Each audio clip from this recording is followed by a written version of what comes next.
Hey, my friend, welcome to the Daily Writer, where we help writers become authors of their own lives. Here's a quick story that is going to show my vulnerable side a little bit, but I trust that you'll relate to what I'm saying here. Somewhere around 2017, so this has been almost 10 years ago, one of my good writing friends got in touch. He was working on a project related to fear, and he asked if I would name some of the fears that I have as a writer. And because I really like this friend, and this friend is actually still very important to me in my life, because I wanted to help, I started making a list to send to him.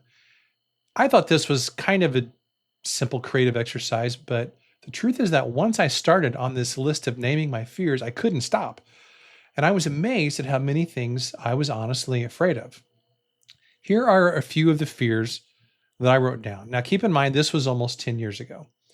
I wrote down things like this, and I've got a list of 5 or 6 things here. Number one, I'm afraid that I'm never going to build an audience and make any money from this writing thing. Number two, I'm afraid that people are only humoring me and just being nice to me. I'm not that great after all.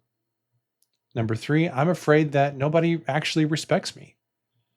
Number four, I'm afraid that I'm never going to be as successful as, and then I listed a well-known author at the time. Number five, I'm afraid that people would actually respect me more if I had a book deal with a traditional publisher. Number six, and this is probably the most vulnerable one of all, I'm afraid that I have become what I always feared, a middle-aged guy with thinning hair who needs to lose about 50 pounds and has barely had any success. I have become that guy, and I wrote that guy in all caps. I have become that guy who everybody is nice to on the surface, but they make fun of once he has left the room. Well, as I mentioned, those are some of the vulnerable fears that I wrote down on that list that day back in 2017. And I shared those with you because I wonder if you can maybe relate to some of those and if you have had some of those same fears at different times. You know, the truth here is that there is great power in naming your fears. And way back in 2017, when I first did this exercise, once I started to write those fears down, I saw how ridiculous most of them were. And in the years since I made that list, all of those fears have been proven false.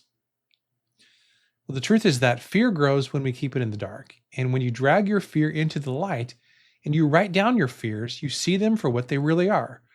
They are distractions that keep you from moving forward. Better yet, when you write down your fears, you can name them and you can punch them in the face. Honestly, this little exercise has great power to boost your courage and help you to focus on your work. And the truth is that I still do this exercise sometimes. If I'm having a day where I'm feeling particularly anxious or frustrated or fearful, I just write down those fears and it immediately takes their emotional power away. So the next time that you feel afraid, give this exercise a try. It only takes a few minutes, but it's really, really powerful.